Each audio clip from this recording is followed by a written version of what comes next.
हाँ,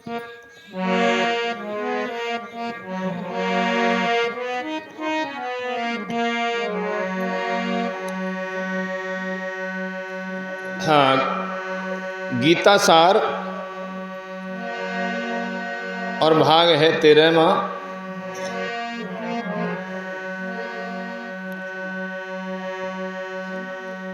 श्री भगवान उवाच, भगवान कहते हैं न बंधो अस्मि न मोक्षो अस्ति ब्रह्मेवास्ति न रामयम् नेगमस्ति न च द्वित्वं सचित्कारं विजृंभते। गीतासारमिदं शास्त्रं सर्वशास्त्रसुनिश्चितं यत्र स्थितं ब्रह्मज्ञानं वेदशास्त्रसुनिश्चितम् इदं शास्त्रं मया प्रोक्तं गुह्यवेदार्थदर्पणम् यः पठेत् प्रियतो भूत्वा स गच्छेत् विष्णु शाश्वतम्। भगवान करे न बंधन है न मोक्ष, केवल निरामय ब्रह्म ही सर्वत्र विराजमान है। न अद्वैत है न द्वैत है, केवल सच्चिदानंद ही सब और परिपूर्ण हो रहा है।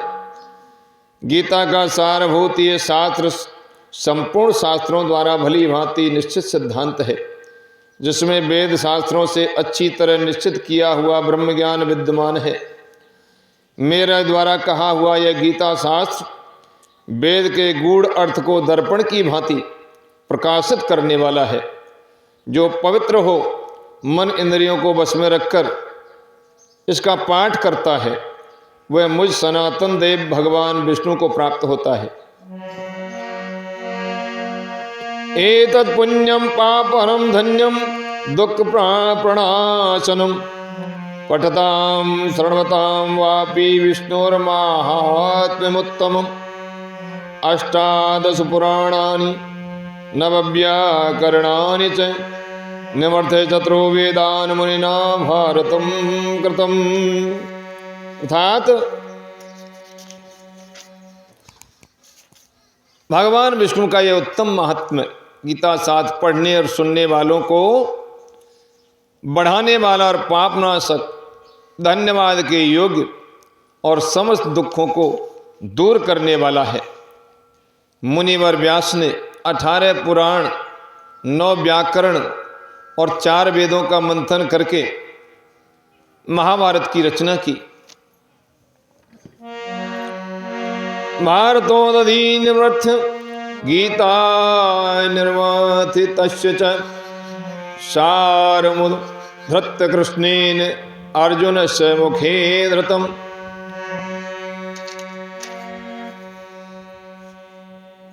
मलनिर्मोचनं पुंसां गंगा स्नानं दिने दिने सकृत गीतां भस्मी स्नानं संसारमलनाशनम्। गीतानां सहस्रे स्तवराजो विनिर्मितः यस्य कुक्षो च वर्तेत सोऽपि नारायणः स्मृतः। महाभारत रूपी समुद्र का मंथन करने से प्रकट हुई गीता का भी मंथन करके उसके अर्थ का सार निकालकर उसे भगवान श्री कृष्ण ने अर्जुन के मुख में डाल दिया। गंगा में प्रतिदिन स्नान करने से मनुष्यों का मैल दूर होता है, परंतु गीता रूपिणी गंगा के जल में एक ही बार का स्नान संपूर्ण संसार मल को नष्ट करने वाला है। गीता के सहस्त्र नामों द्वारा जो स्तवराज निर्मित हुआ है, वह जिसकी कुक्षी हृदय में विराजमान हो, अर्थात जो उसका मन ही मन स्मरण करता हो, वह भी साक्षात नारायण का स्वरूप कहा गया है। सर्ववेदमयी गीता सर्वधर्ममयो मनु सर्वतीर्थमयी गंगा सर्वदेवमयो हरिः। पादस्याध्यप्य अर्धपादं वा श्लोकं श्लोकार्धमेव नित्यं धार्यते यस्तु सा मोक्षमधिगच्छति। कृष्ण वृक्ष समद्भूता गीतामृत हरीति की मानुषे किम न खादेति कलो बल विरेचनी गंगा गीता तथा भिक्षु कपिलाश्वत्थ सेवनम वासरम पद्मनाभस्य पावनम किम कलो योगी गीता सुगीता कर्तव्य किमन्ये शास्त्रविस्तरे या स्वयं पद्मनाभस्य मुखपद्माद्विनिः श्रुता आपदं नरकं घोरं गीताध्यायेन पश्यति। अतः गीता संपूर्ण वेदमयी है। भगवान श्री कृष्ण ने स्वयं गीता को अर्जुन को सुनाया, इसलिए गीता वेदों का ही सार है, वेदों से निकली हुई है। मनुस्मृति सर्वधर्ममयी है, गंगा सर्वतीर्थमयी है। सर्वतीर्थमयी का अर्थ है कि सभी तीर्थ गंगा में आकर के मिलते हैं, इसलिए गंगा में स्नान करने से सभी तीर्थों का फल प्राप्त हो जाता है। और भगवान विष्णु सर्वदेव में है। भगवान विष्णु की यदि पूजा कर ली जाए तो सभी देवताओं की पूजा हो जाती है। जो गीता का पूरा एक श्लोक, आधा श्लोक, एक चरण अथवा आधा चरण भी प्रतिदिन धारण करता है, वो अंत में मोक्ष प्राप्त कर लेता है। यानी गीता में जो कुछ भगवान ने हमें शिक्षा दी है, गीता का यदि एक श्लोक भी, आधा श्लोक भी, आधे में से भी आधा यदि रोजाना अपने जीवन में हम धारण कर लें, पढ़ने से काम नहीं चलता। उसका अर्थ समझें और अपने जीवन में उतारें, अपने जीवन में उस बात को लागू करें। क्या प्राप्त होता है? ऐसा करने से मोक्ष की प्राप्ति होती है। मनुष्य श्री कृष्ण रूपी वृक्ष से प्रकट हुई गीता रूप अमृत में हरितकी का भक्षण क्यों नहीं करते, जो समस्त कलमल को शरीर से बाहर निकालने वाली है।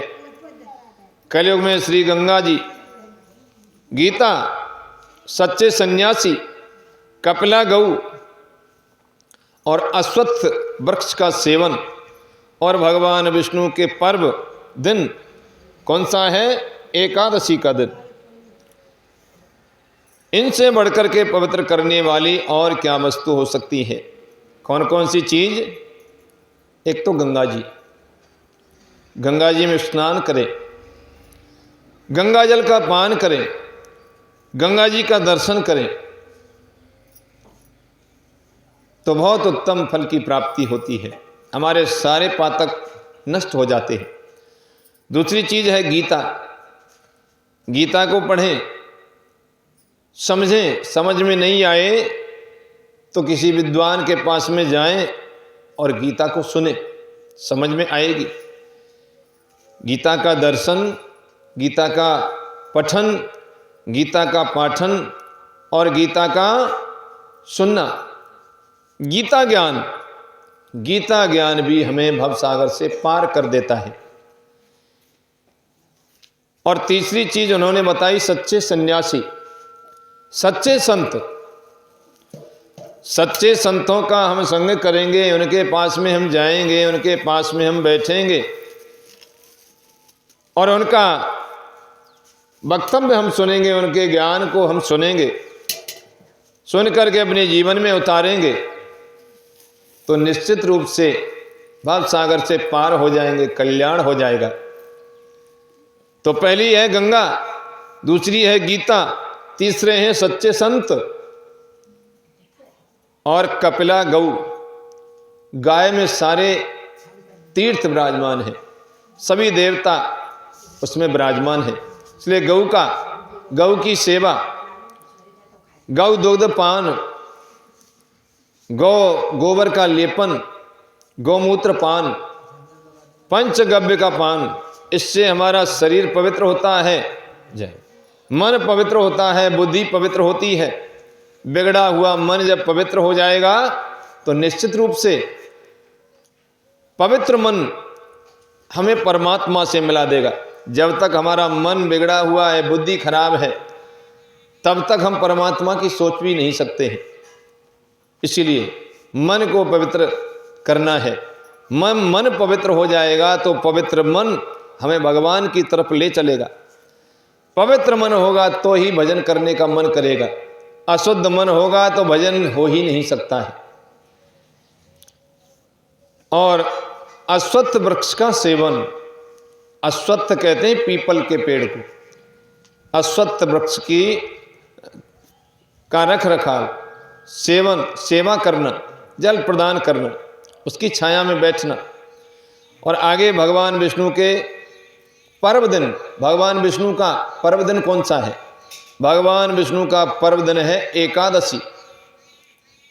एकादशी से बढ़कर के दूसरा और कोई उत्तम व्रत नहीं है।